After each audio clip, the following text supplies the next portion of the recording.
IPL final দেখতে মাঠে চলে এসেছেন অসুস্থ শাহরুখ। গ্যালারিতে স্ত্রী গৌরী খানকে সাথে নিয়ে মাস্ক পরে বসে থাকতে দেখা গেছে শাহরুখকে। দল উইকেট নিলেও বেশি উদযাপন করতে দেখা যাচ্ছিল না শাহরুখকে। দেখেই বোঝা যাচ্ছিল অসুস্থ শরীর নিয়ে এসেছেন শাহরুখ। প্রথম কোয়ালিফায়ার দেখতে গিয়ে গরমে অসুস্থ হয়ে পড়েছিলেন শাহরুখ খান। হাসপাতালে ভর্তি করানো হয়েছিল। তবে কলকাতা নাইট রাইডার্সের ফাইনাল দেখতে রবিবার চেন্নাই এসেছেন শাহরুখ। মুম্বাই বিমানবন্দরে দেখা গিয়েছে তাকে। সঙ্গে ছিলেন মেয়ে সুহানা ও ছেলে আবরাম। এবারের আইপিএলে নাইটদের প্রায় সব ম্যাচেই উপস্থিত ছিলেন তিনি। গ্যালারি থেকে ক্রিকেটারদের উৎসাহ দিয়েছেন, সাজঘরে গিয়েও কথা বলেছেন, উৎসাহ দিয়েছেন রিঙ্কু সিংকে। মুম্বাই বিমানবন্দরে শাহরুখকে দেখা গেল কালো রঙের বর্ষাতি পরে ব্যক্তিগত বিমানে করে চেন্নাই গেছেন তিনি। গত মঙ্গলবারের ম্যাচ দেখতে গিয়ে অসুস্থ হয়ে পড়েছিলেন শাহরুখ। স্মুথ শেভিং এর জন্য শুধুমাত্র কুল, নাথিং এলস। আহমেদাবাদের সেই সময় তাপ প্রবাহ বইছিল। সেই গরমে অসুস্থ হয়ে পড়েছিলেন শাহরুখ। বুধবার হাসপাতালে ভর্তি করানো হয়েছিল শাহরুখকে, পরে ছেড়েও দেওয়া হয়। রবিবার ফাইনালের আগে কেকেআরের অন্যতম কর্ণধার হিসেবে কষ্টের স্মৃতি হাতড়ালেন শাহরুখ খান। তিনি বললেন, 2014 সালের পর আইপিএল চ্যাম্পিয়ন হতে পারেনি কেকেআর।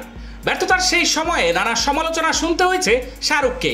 দল ফাইনাল খেলতে নামার আগে সেসব মনে পড়েছে বলিউড বাদশার। আইপিএল ফাইনালের আগে দল নিয়ে কিছুটা আক্ষেপের সুর শোনা গিয়েছে শাহরুখের গলায়। তিনি এক সাক্ষাৎকারে বলেছেন, বিশ্বের সেরা দল তৈরি করেও পারিনি আমরা। পরপর ম্যাচ হারতে হয়েছে আমাদের। আমার এখনো মনে রয়েছে সবচেয়ে কষ্টের মুহূর্তটা। একজন আমাকে বলেছিলেন, এদের খেলার সরঞ্জাম দেখতে ভালো, কিন্তু খেলা একদমই ভালো নয়। একজন ক্রিকেট বিশেষজ্ঞ কথাগুলো বলেছিলেন আমাকে। এই কথাটা খুব কষ্ট দিয়েছিল। সেজন্যই গৌতম গম্ভীরকে ফিরিয়ে আনতে চেয়েছিলাম। ভালো কিছুর আশাতেই গম্ভীরকে ফিরিয়ে এনেছি। চলতি আইপিএলে কলকাতা নাইট রাইডার্সকে ফাইনালে তুলেছে গৌতম গম্ভীর।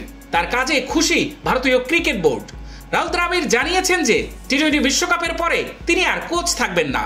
সে জায়গায় কি দায়িত্ব দেওয়া হবে গম্ভীরকে? কেকেআরের মেন্টর দোটানায় রয়েছেন, নৈপথ্যে দলের মালিক শাহরুখ খান। এক সংবাদ মাধ্যমে প্রকাশিত রিপোর্ট অনুযায়ী 27 মে অর্থাৎ আইপিএল এর ফাইনালের পরের দিন ভারতীয় ক্রিকেট বোর্ডের কয়েকজন অধিকারীর সঙ্গে দেখা করবে গম্ভীর। ভারতীয় দলের কোচ হওয়ার প্রস্তাব মনে ধরেছে গম্ভীরের। তিনি রাজি, কিন্তু দায়িত্ব পাওয়ার আগে দলের মালিক শাহরুখকে রাজি করাতে হবে তাকে। রিপোর্ট অনুযায়ী চলতি বছর আইপিএল এর আগে কেকেআরের মেন্টর হওয়ার জন্য গম্ভীরকে ব্ল্যাঙ্ক চেক দেওয়া হয়েছিল।